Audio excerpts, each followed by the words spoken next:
All right, you guys, we will go ahead and kind of get started. It looks like people are still trickling in as well, but we'll go ahead and get things jumped off. I know everyone's got a lot going on as well, so we'll go ahead and get things going. My name is Elizabeth Kramer. I am I'm a senior consultant in business development here with American Technology Consulting. So I'll be kind of going through and asking the questions here today for Parag. And the person who will be answering all of our questions is Parag Bakre. He is our SBC and Director of Global Delivery for American Technology. So he'll be answering questions today and kind of going through anything that you guys have to ask. I know we're in very uncertain times right now and kind of what's going on. Not only is technology kind of evolving all the time, but we've got a lot of uncertainty in our world and our economy as well. So he's here to kind of answer anything and kind of talk about where we are on a technology space.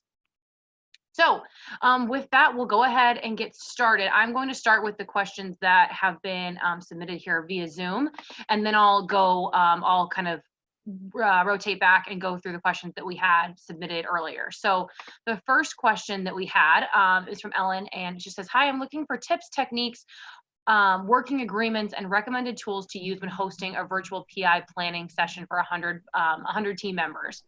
Parag, what is your best advice? What is your answer there? Hello, everyone.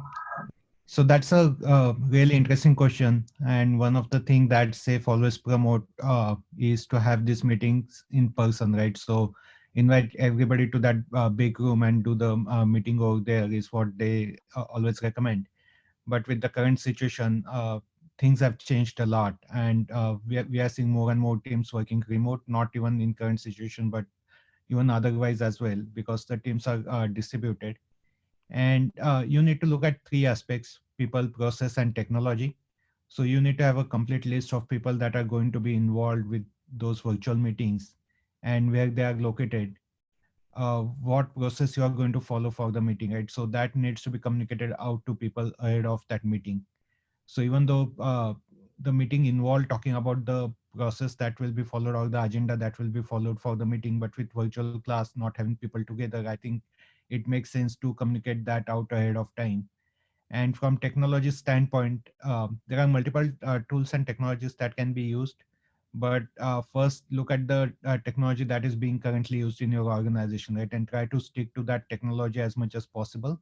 The reason being, people are comfortable with that, and you don't need to worry about getting people up to speed with newer technology. But our experience has been specifically with technology. Please make sure that everybody has got access to all the tools before the meeting. So have one kind of meeting where you work out all the access related issues for people. So get them together, walk them through the tools that will be used for the PI planning meeting, make sure everybody is able to access, everybody feel comfortable, so that when you get into the PI planning meeting, everybody is prepared and ready to just focus on the agenda of PI planning meeting without worrying about access or anything as such. The other important thing that you need to take care of for the virtual meetings is that you need to have a support team out there, support team that can help people with their access issues. Because no matter how much you prepare ahead of time, people will always have some issues. Like sometimes people have network issues, they get disconnected from the meeting. Somebody starts having issue with their audio quality, or they are not able to connect back into meetings. So there are a lot of issues that do happen. And so if you have a support team, like a team of 2 or 3 people who the all the participants can reach out to with their access issues or concerns that they have got during the meeting, it help in terms of preventing distractions. That way, whoever is presenting in the meeting don't need to worry about resolving these issues, can just focus on the presentation. And there is a separate group of individuals that can manage all those access related issues for the participants. Other than that, I think as far as tools are concerned, we use a couple of different tools. So for video conferencing, we do use Zoom a lot. That is one of the best technology that uh, we have used. I mean, there are some other technologies like GoToMeeting or WebEx. So depending on what you have got in your organization, you can decide to use that.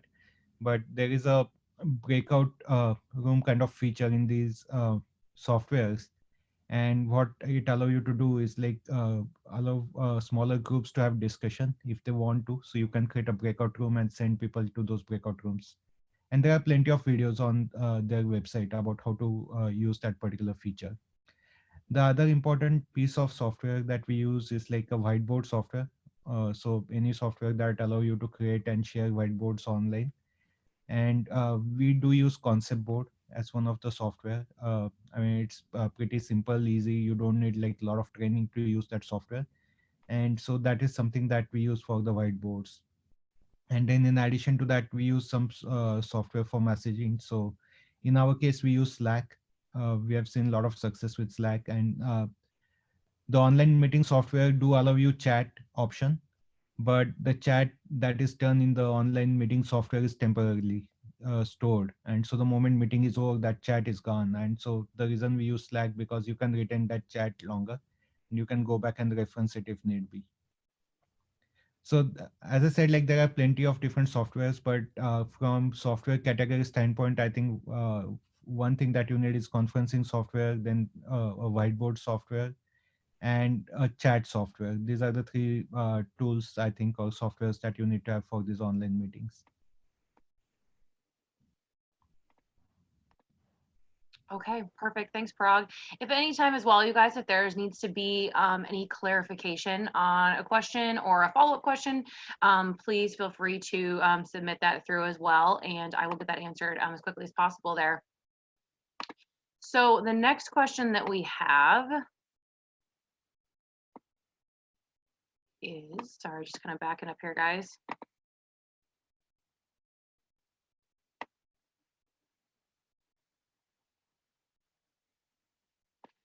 Next question that we had is, I got my SAFe Agilist certification, but my organization is not doing SAFe. How can I apply my learning and benefit from it?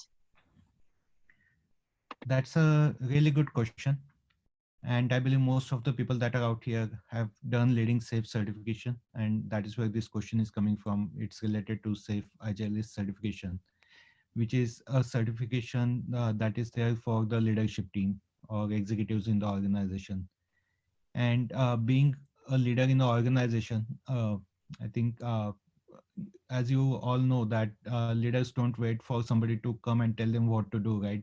They determine what needs to be done in the organization to make it successful. So if you see a need in your organization to implement SAFe, I think take that initiative, form your core agile working group, and start talking to people, right? Have conversation with other leaders, start having conversation with your team about implementing lean agile concepts. And SAFe at the end of the day is a framework, but it is based on lean agile concepts. So whether or not you decide to use SAFe as a framework, but you can still apply those underlying lean and agile concepts in your organization. So as a leader, if you strongly believe that those lean agile concepts are going to help, or those lean agile practices are going to help your organization, take initiative and start implementing those, right? But it requires good amount of conversation with people, because it is going to change the culture of your organization. It is going to change the way work is being done, and it's not easy. It requires a lot of change management, and you need a lot of support for that. So start forming your core group of people that are going to support you in implementing those initiatives in your organization. If need be, get in touch with some of the transformation partners. The reason I keep saying that, I think I said that during the training as well in some of our trainings, it's some massive change in the organization culture, and you need a lot of influencing, and the partners are really, really experienced in terms of creating that influence. So get in touch with few partners if need be, or if you're aware of some agile coaches, etc. Like get in touch with them, start talking about what your approach is going to look like, what are the things you need to do, and start applying those things at work. And that is the best way of going about it. So a lot of time people come ask like, hey, am I supposed to wait for my executive to come and tell me that, hey, implement SAFe? Believe me, like all the implementation that we have seen, those have not started from the executive leadership. Those initiatives started from somebody, being some leader in the organization, being proactive and promoting it to the other leaders in the organization. So be that change agent, I would say, if it's not happening, and try to implement those practices at work. Perfect. The next question, Parag, is I wanted to promote SAFe in my organization. I think if I wanted to promote SAFE in my organization, what would be the next steps? Well, so as far as SAFE is concerned, like if your organization has made a decision to implement SAFE, there is a SAFE implementation roadmap.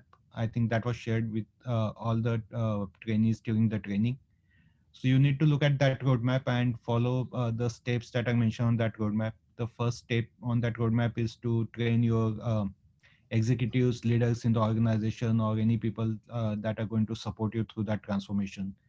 So getting them to do the leading SAFE course, understanding like what it takes to implement SAFE in the organization, and then follow that roadmap, right? So the steps are clearly outlined over there, and if you just follow those steps, you are going to be likely highly successful. Now again, those steps are more like best practices, right, in terms of how do you go about implementing SAFE, but doesn't necessarily mean that you need to follow those. But since they are best practices, if you follow those, you are likely going to be successful in the SAFE implementation in your organization. The other important thing I would like to reiterate, please have somebody support you, right? Somebody who is experienced in this kind of implementation. Please have that person or organization be part of this journey, just because it's not only about changing processes, it's a massive change in any organization in terms of changing the way the work is being done, different tools that need to be used, how those tools need to be integrated, different metrics that you need to look at, how do you bring that transparency to the team, etc. And having somebody who is experienced can kind of help you do that implementation without a lot of roadblocks as such, and also the chances of failure will reduce drastically. Obviously you will learn a lot of things out of failure as well, but the amount of failure that you might experience will reduce drastically with this kind of transformation. Perfect. Sorry, I'll give you 1 second. I'm just pulling up the next set of questions. So next question I have for you, Parag, was sent in earlier from Kelly. They said, I've heard people talk about only wanting to work with SAFE partners for transformation. Any reason working with partners is better than engaging individual SPCs? Well, that's a good question. And the reason for that, even if you go to the Scaled Agile website, they talk about why companies should be working with partners, and it has to do with a couple of things. One is like there are way too many people involved with such kind of transformation, and one individual SPC cannot work with that many number of individuals. Right, there is a massive training, coaching that is required, and one person cannot manage that entire thing. So what you need is like a team of SPCs that have worked together in the past, that work as one team with that particular organization and help them through that transformation. So individual SPC can work with a small team of 5 to 10 people, but that is not what Scaled Agile is for, right? Scaled Agile is for bigger teams that are of more than 40-50 members, and for one person to take care of so many people, it's just humanly impossible. So you need team of SPCs to work with you and to help you with the transformation, and that's why they say that work with partners, right? So partners to have teams of SPCs. Also, another suggestion I would like to give is like don't only work with partners that will help you with process, right? Look for more like technology partners who can help you with SAFE transformation. The reason being, at the end of day, SAFE recommend a lot of practices like DevOps, etc. And so if you go with only process partners, a lot of them don't have experience with technology that is being used in the organizations. And so then you have to engage with multiple partners, right? A separate partner for technology and separate partner for implementing SAFE, and that just makes life difficult for the organization. So if you have one partner that has got support for both the process side of it and the technology side of it, I think that really works well. So go with companies that are more like technology companies and training companies or transformation companies, and that will line you up for success better. Wonderful.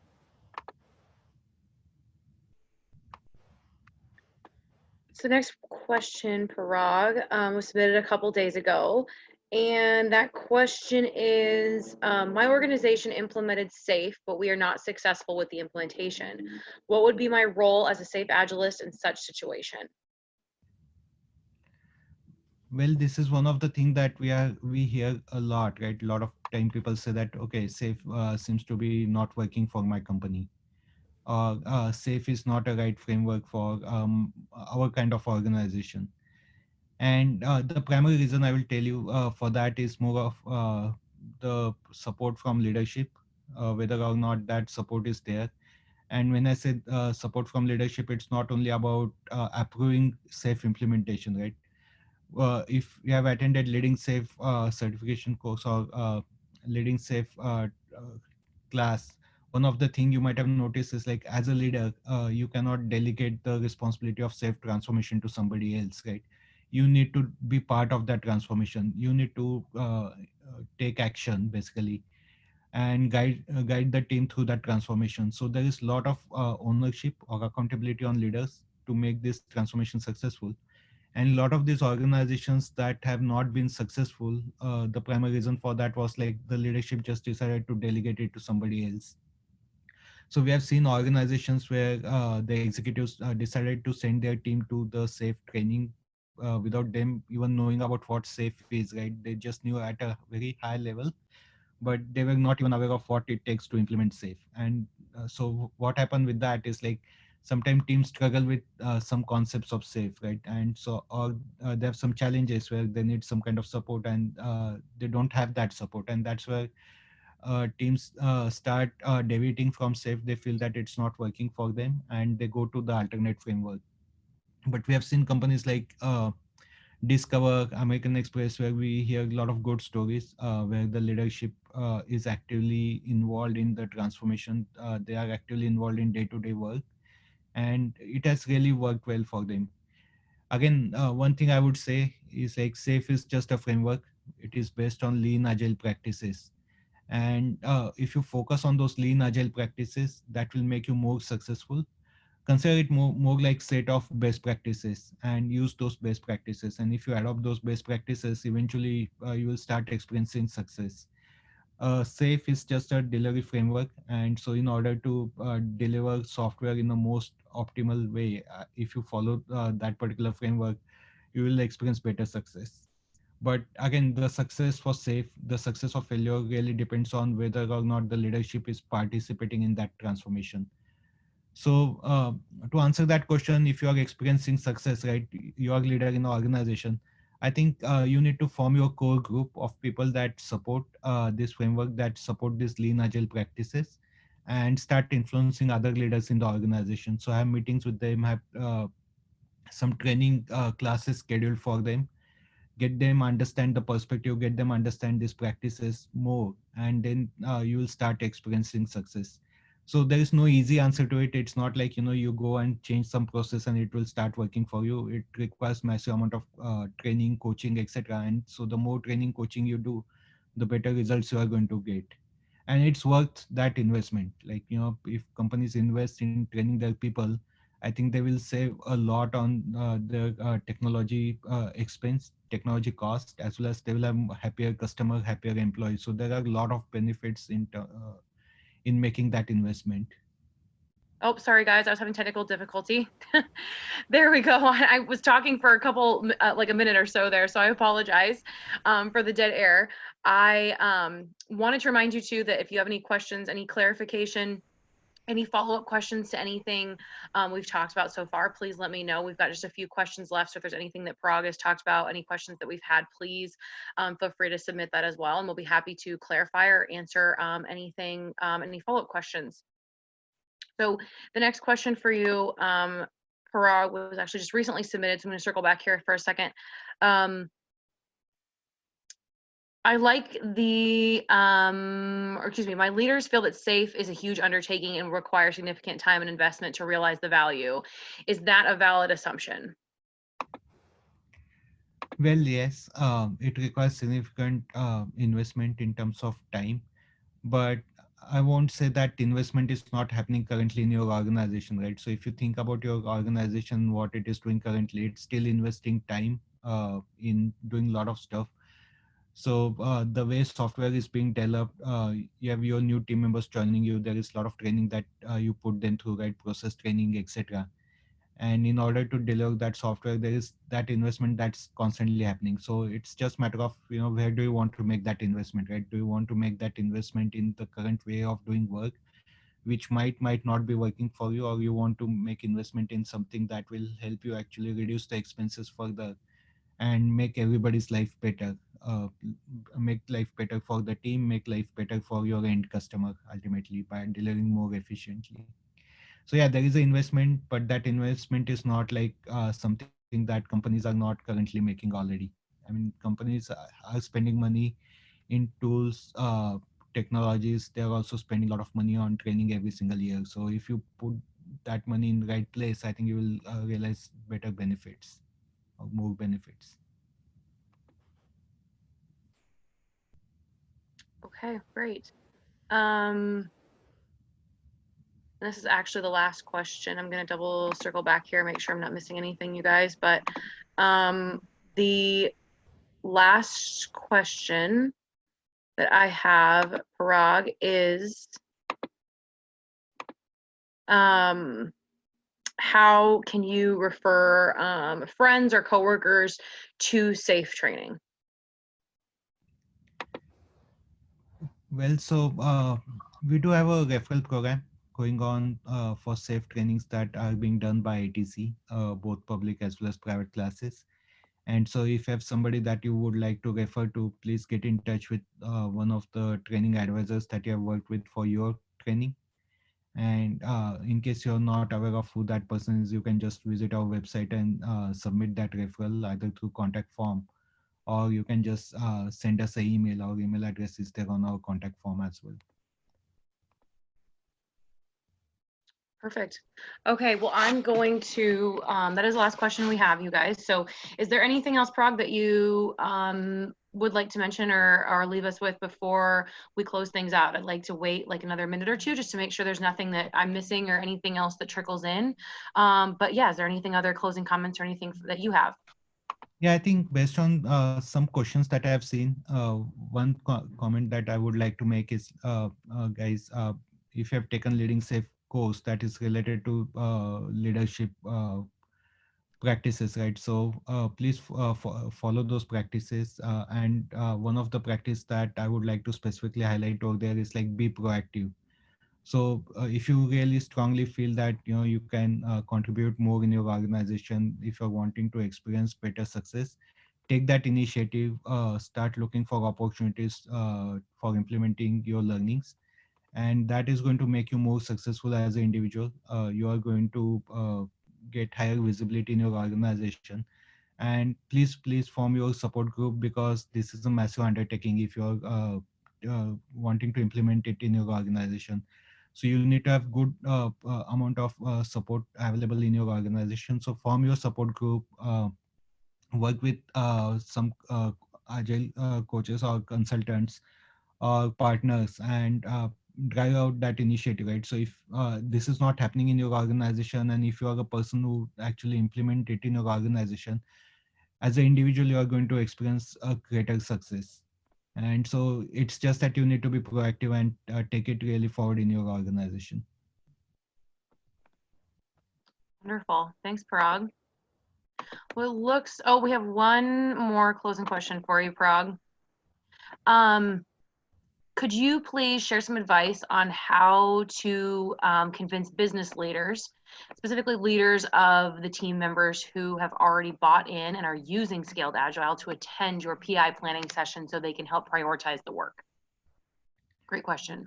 Sure. So I think one thing that you need to coach them on is the leadership part of the safe, right, or lean agile transformation. So you guys do have one complete lesson on leadership aspect, and I would say share that with those leaders, help them understand what their responsibility is as a leader, and help them understand that just by delegating work it's not going to be successful. They need to actively participate in the activities for lean agile transformation. And so if they actually participate in that, only then you are going to experience that success. So I would say review that lesson with them, review those learnings, there are some activities in that lesson, perform those activities with that leadership group and help them understand that their attendance is important. And at the end of the day, Agile is not hierarchical. You cannot force Agile on something. It's more of by the people for the people kind of practice, right? So get their buy-in, make them feel like they need to attend it, and they will come to those meetings automatically. So that is one of the best approach that I followed in the past transformation. That particular leadership lesson, we reviewed it with the entire leadership team. Wonderful. Thanks, Parag. Well, it looks like you guys are going to check one more of our platforms here and make sure that that was the last one, nothing trickling in here to kind of wrap things up. Perfect. I think that's all we have.